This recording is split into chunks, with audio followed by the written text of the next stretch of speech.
قرآن کریم 23 سال کے عرصے میں نازل ہوا ہے۔ اللہ تعالیٰ قرآن کریم میں فرماتے ہیں ہم نے قرآن کریم رمضان کے مہینے میں نازل کیا ہے۔ تو یاد رکھیے کہ قرآن کریم کا جو نزول ہوا ہے وہ ایک مرتبہ نہیں ہوا ہے بلکہ 2 مرتبہ ہوا ہے۔ یہ قرآن کریم اللہ کا کلام ہے اور یہ لوح محفوظ میں ازل سے موجود تھا۔ اللہ تعالیٰ قرآن میں بھی فرما چکے ہیں بل هو قرآن مجید فی لوح محفوظ، یہ قرآن کریم ہے اور یہ ہمارے پاس لوح محفوظ کے اندر موجود۔ لیکن جب اللہ وحدہ لا شریک نے یہ ارادہ فرمایا اور اللہ کی یہ رضا ظاہر ہوئی کہ اس قرآن کریم کی عظمت اور اس قرآن کریم کی جو بڑائی ہے، جو اس قرآن کریم کا تقدس ہے اور اس قرآن کریم کا کائنات کے سامنے موجودگی ظاہر کرنی ہے، تو لوح محفوظ سے قرآن کریم کا نزول شروع ہو گیا۔ اور جیسے زمین پہ ہمارے لیے اللہ تعالیٰ نے کعبہ بنایا ہے جو اللہ کا گھر ہے، ہمارا قبلہ ہے، ہم وہاں جا کے طواف کرتے ہیں، عمرہ کرتے ہیں، حج کرتے ہیں، یہ اللہ تعالیٰ کے احسانات میں سے۔ اگر بالفرض روئے زمین پہ کعبہ نہ ہوتا اور انسانوں کو صرف غائبانہ طور پہ بتا دیا جاتا کہ ہمارا یہ ایک مقدس گھر ہے اور وہ گھر صرف اس کو نصیب ہوگا جس کی مغفرت ہوگی، تو انسان اپنے اختیار سے کچھ کر سکتا تھا؟ ہرگز نہیں۔ اسی طرح کعبہ کے بالکل سیدھ میں آسمانوں کے اندر اللہ تعالیٰ نے ایک مقام مقرر کیا ہے جسے بیت المعمور کہا جاتا ہے، اور وہ بیت المعمور جیسے زمین پہ انسانوں کا کعبہ ہے، اسی طرح وہ آسمانوں میں فرشتوں کا کعبہ ہے۔ اور عجیب بات یہ ہے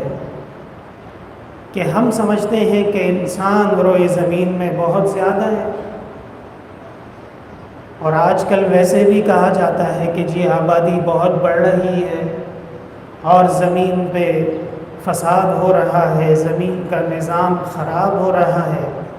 انسانوں کی آبادی کی زیادتی کی وجہ سے۔ اللہ تعالیٰ فرماتے ہیں اپنے فرشتوں کے بارے میں وَمَا يَعْلَمُ جُنُودَ رَبِّكَ إِلَّا هُوَ، اللہ تعالیٰ کے جو فرشتے ہیں، اللہ تعالیٰ کی جو مخلوقات نورانیہ ہیں، وہ اتنی زیادہ ہیں اور اتنی کثیر تعداد میں ہیں کہ ان کا جاننا اور ان کی تعداد کا معلوم کر لینا وہ اللہ کے سوا کسی اور مخلوق کے بس کی بات ہی نہیں ہے۔ اور عجیب بات میں جو بتا رہا تھا آپ کو،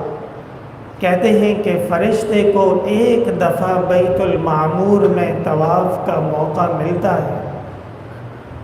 اور جس فرشتے نے ایک مرتبہ وہاں پہ عبادت کر لی، آخرت تک دوبارہ وہاں پہ عبادت کرنے کا موقع اس کے لیے نہیں ہے۔ اسی لیے تو انسان پہ اللہ نے بے شمار احسانات کیے ہیں، اور ان میں سے ایک عظیم احسان یہ بھی ہے کہ آپ دیکھتے ہیں کہ ایک آدمی کئی دفعہ عمرہ کر لیتا ہے، کئی دفعہ حج کر لیتا ہے، کئی دفعہ طواف کر لیتا ہے، یہ اللہ کی بہت بڑی نعمت ہے اور اس نعمت کا شکر بجا لانا ضروری ہے۔ تو قرآن کریم کا جو نزول ہوا لوح محفوظ سے، تو وہ نزول ہوا بیت المعمور پہ، یعنی فرشتوں کے کعبہ پہ، اور وہاں سے خلائق نے قرآن کریم کو دیکھا، قرآن کریم کو سن لیا، اور کائنات پہ یہ بات واضح ہو گئی کہ اللہ تبارک و تعالیٰ کی آخری کتاب نازل ہونے والی ہے۔ اللہ تعالیٰ کا کلام وہ عنقریب آ رہا ہے، اور اس کلام کے اندر ایسا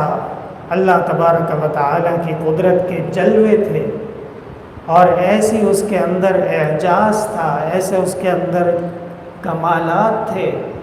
کہ اس کو خلائق کے اندر مقبولیت حاصل ہونی ہی ہونی تھی۔ اور پھر وہاں سے جبرائیل امین کو وقتاً فوقتاً حکم دیا جاتا تھا کہ فلاں آیت جناب رسول اللہ صلی اللہ علیہ وسلم کے پاس لے کر جائیے، فلاں صورت لے کر جائیے، اور جیسے جیسے ضرورت پڑتی تھی، جیسے جیسے وقت ہوتا تھا، قرآن کریم نازل ہوتا تھا۔